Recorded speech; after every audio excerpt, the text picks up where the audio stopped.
Hello everyone, আসসালামু আলাইকুম। অনেকের প্রশ্ন থাকে যে আপু ফোনের মধ্যে কিছু নেই, ছবি ভিডিও কিছু নেই, তারপরও আমাদের ফোনের স্টোরেজ ফুল হয়ে যায়, তো এটা কিভাবে এটার সমাধান করবো, এবং এটা কিভাবে ফোনের স্টোরেজ ক্লিয়ার রাখবো সেটাই নিয়ে কথা বলবো আজকের ভিডিওতে। তো অনেকের আছে ফোনের মধ্যে কিছু নেই, ছবি ভিডিও কিছু নেই, তারপর ফোনের স্টোরেজ ফুল হয়ে যায়, তো এটা কিভাবে সমাধান করবেন এবং কেন স্টোরেজ ফুল হয়ে যায় সেটাই দেখো আজকের ভিডিওতে। ফার্স্ট আমরা চলে যাবো মোবাইল থেকে সেটিংস অপশনে। ফার্স্ট আপনার ফোন থেকে সেটিংস অপশনটি ওপেন করে নেবেন। ওপেন করে নেওয়ার পর এখানে আমাদের অ্যাপস এন্ড নোটিফিকেশন নামে যে অপশনটি দেখতে পাচ্ছেন, এখানের মধ্যে ক্লিক করে দেবেন। তো অনেকের ফোনের মধ্যে জাস্ট অ্যাপস লেখা থাকবে, তো জাস্ট অ্যাপস লেখা থাকলে অ্যাপস এর মধ্যে ক্লিক করে দেবেন। তারপর সি অল অ্যাপস এটার মধ্যে ক্লিক করে দেবেন। ক্লিক করার পর এখানে সবগুলো অ্যাপস আপনি দেখতে পাচ্ছেন, সবগুলো অ্যাপস দেখতে পাচ্ছেন এবং দেখতে পাচ্ছেন এই অ্যাপস গুলো আপনার ফোনের মধ্যে কতগুলো ডাটা বুকিং করে বসে আছে।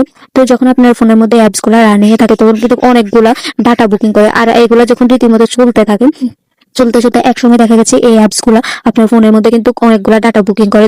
যেমন আমি যদি একটা অ্যাপস আপনাদেরকে ওপেন করে দেখাই, first of all Daraz booking দারাজের মধ্যে ক্লিক করার পর আপনি স্টোরেজ এন্ড ক্লিয়ার এর মধ্যে ক্লিক করার পর এখানের মধ্যে আপনি দেখবেন এখানের মধ্যে 501 MB কিন্তু এই একটা অ্যাপেই বুকিং করছে 501 MB।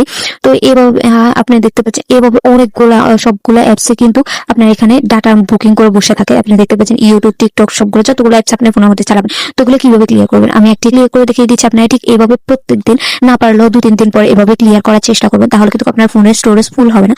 তো ধরেন যে আমি দারাজে ক্লিক করলাম, ক্লিক করার পর স্টোরেজ এন্ড ক্লিয়ার এটার মধ্যে ক্লিক করবো। ক্লিক করার পর এখানের মধ্যে স্টোরেজের মধ্যে ক্লিক করবো। ক্লিক করার পর এখানে যদি জাস্ট স্টোরেজের মধ্যে ক্লিক করবেন, যদি স্টোরেজ যদি এই অপশনটার মধ্যে ক্লিক করেন তাহলে কিন্তু আপনার অ্যাপের সবগুলো ডিলিট হয়ে যাবে।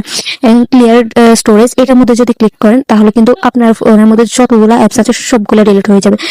সরি, অ্যাপস না, অ্যাপস এর মধ্যে যতগুলো জিনিস থাকবে সবগুলো কিন্তু ডিলিট হয়ে যাবে। তো আপনারা জাস্ট এই অপশনটি এই স্টোরেজ এটার মধ্যে ক্লিয়ার এর মধ্যে ক্লিক করবেন, এটার মধ্যে ক্লিক করবেন না, এটার মধ্যে ক্লিক করলে কিন্তু সবগুলো অ্যাপস, সরি বারবার অ্যাপস বলতেছি, সবগুলা ডাটা আপনার অ্যাপস থেকে ডিলিট হয়ে যাবে। তো এরকম করে করে আপনারা একটা একটা অ্যাপস ধরে ধরে প্রত্যেকটা অ্যাপস এভাবে ক্লিয়ার করে দেবেন, তাহলে কিন্তু আপনার স্টোরেজ অনেকটাই খালি হয়ে যাবে। তো ফোনে ফটো ভিডিও না থাকলেও কিন্তু স্টোরেজ ফুল হয়ে যাবে যদি আপনারা এভাবে ক্লিয়ার না করেন। তো এই ছিল ভিডিও ভালো লাগলে অবশ্যই চ্যানেলটি সাবস্ক্রাইব করে দেবেন। ফেসবুক থেকে দেখে থাকলে অবশ্যই ফলো দিয়ে রাখবেন।